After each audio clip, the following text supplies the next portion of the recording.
Do you hear that? The flapping of little bat wings?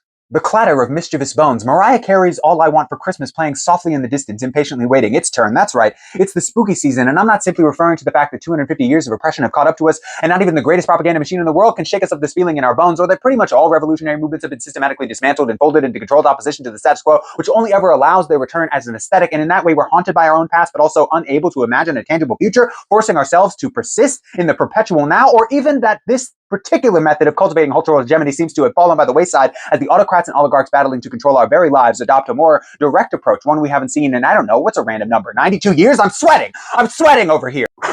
Ghosts and ghouls and goblins and stuff. It's Halloween, and I have some books for you. I'm Lunchbox and you're inside me.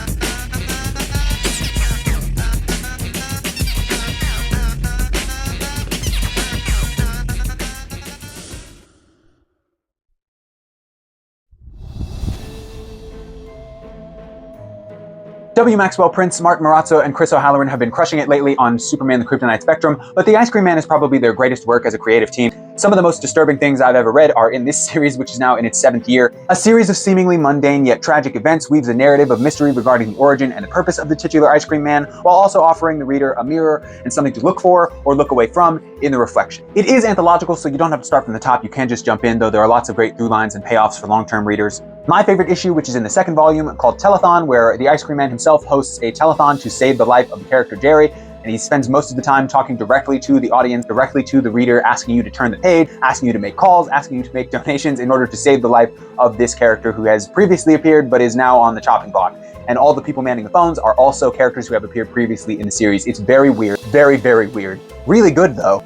A trigger warning is necessary for the entire series because the subject matter varies greatly, but it never really shies away from anything, including murder and substance abuse and suicide. Lots of things that are really terrible to read about if you're not in the mental space to handle it. I'm a big fan of the series. I have been the whole time it's been coming out. Whenever people ask me if horror comics exist or if there are any good ones that they should read, this is number 1 on my list of recommendations, and now I am recommending it to you. James Tynion IV, who you know from work on Detective Comics, on Justice League Dark, on Batman, and other spandex titles, actually retired from superheroes in order to pursue his more independent endeavors, one of which being The Nice House on the Lake and its follow-up, The Nice House by the Sea. This is a post-apocalyptic horror wherein the character of Walter invites 10 friends from various points in his life to a lavish lake house in Wisconsin, where it is then revealed that they're not allowed to leave because Walter is actually an alien whose race has destroyed society and kept these people as exemplary humans to be preserved. Nice House by the Sea expands on this by introducing a second alien friend who also chose 10 people to survive, and a lot of the intrigue comes from these people's relationships with each other, as well as with Walter and Max, the second alien who's a loose member of the friend group introduced in the 1st volume. Promise I didn't spoil anything. Most of this stuff is revealed in the first couple of issues. You never quite know where it's going, but you know it can't be good. And of course, the alien apocalypse isn't the scary part, it's the friend group's past and how it affects their bleak future. While we're on the subject, quickly, Tynion has 3 other comics which would fit the horror label, and while I don't want to go into detail, I do want you to know about these books, one of them being World Tree, for my folks who recognize what a pervasive evil the internet has become, and then Closet for all the folks who saw mommy and daddy argue too much at an impressionable age. Do what you will with those descriptions. And then lastly, Justice League Dark, which is actual ghosts and ghouls and goblins and demons, but also Wonder Woman is there. So, there you go. Ram V, who's responsible for lots of great stories including Swamp Thing, The Many Deaths of Layla Starr, Rare Flavors, and the current run on New Gods, teams up with Dan Waters, whose name you've seen on current titles including Nightwing, Batman Dark Patterns, and the Twilight Zone book that's coming out now, to give us The One Hand and the Six Fingers, a sci-fi horror about a soon-to-be retired detective's investigation into a familiar string of murders. That sounds boring, right? But here's the thing. These were originally released as 2 minis, but have since been collected into one cohesive volume with a narrative that alternates between the 2 main characters. Ram V writes from the perspective of the detective, and Dan Waters writes from the perspective of the killer. And if that's not exciting enough, there's cult stuff, there's android stuff, there's decapitations. This book has it all. It's a little bit like a spooky Blade Runner, if you're interested in that, and you can read the book like 3 different ways, given all the perspectives that you're getting when you read it. This was recommended to me not that long ago, maybe 6 months, 8 months ago, and I read it, I loved it, and now I am recommending it to you. And another bonus while we're talking about Dan Waters, Arkham City, Order of the World, a book set in Gotham which does not really feature Batman, but instead focuses on one of his less prominent but still pretty creepy villains, the Ten-Eyed Man. He's essentially mapping out Arkham over Gotham. The art's very spooky. Real Wonderland vibes, big recommend. Leaning more towards spooky than scary, we have Friday by Ed Brubaker with art by Marcos Martin. Brubaker, who's written too many things to name, but probably most notably Books of Doom, Reckless, and the run of Captain America, where Bucky returns as the Winter Soldier, but then ultimately takes over for Cap when he dies. writing something I refuse to believe did not at some point have something to do with, or was at least partially inspired by, Scooby-Doo. Just vibes. Friday, who is one half of a teen mystery-solving duo, leaves for college to start a new chapter in her life, but is pulled back into sleuthing when her former partner, Lancelot Jones, becomes the center of a new, big case during her winter break. Big Stand By Me or It vibes on this small-town coming-of-age mystery. The art is disarming and increasingly psychedelic, mostly due to the colors by Musa Vicenti. It really pops. It's as fun to look at as it is fun to read. And the collected deluxe version of this comes out next month in November, so if you don't get a chance to get to it during Halloween, you can always put it on your Christmas list or something.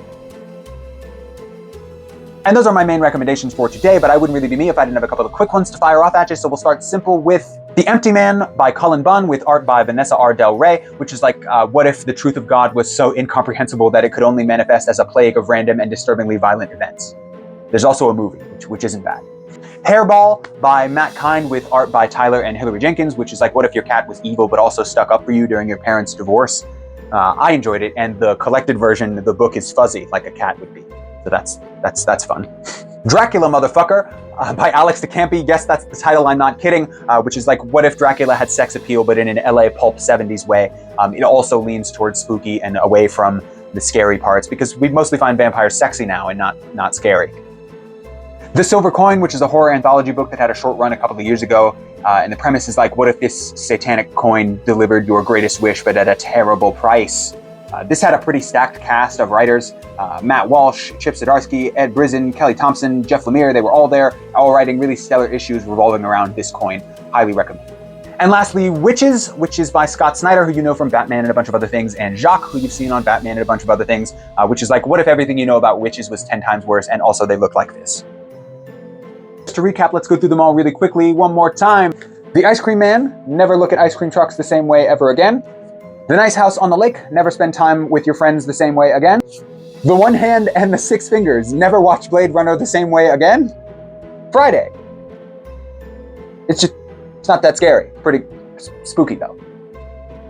Arkham City, Order of the World, really good. Highly recommend, especially if you like stuff that takes place in Gotham but doesn't really have anything to do with Batman.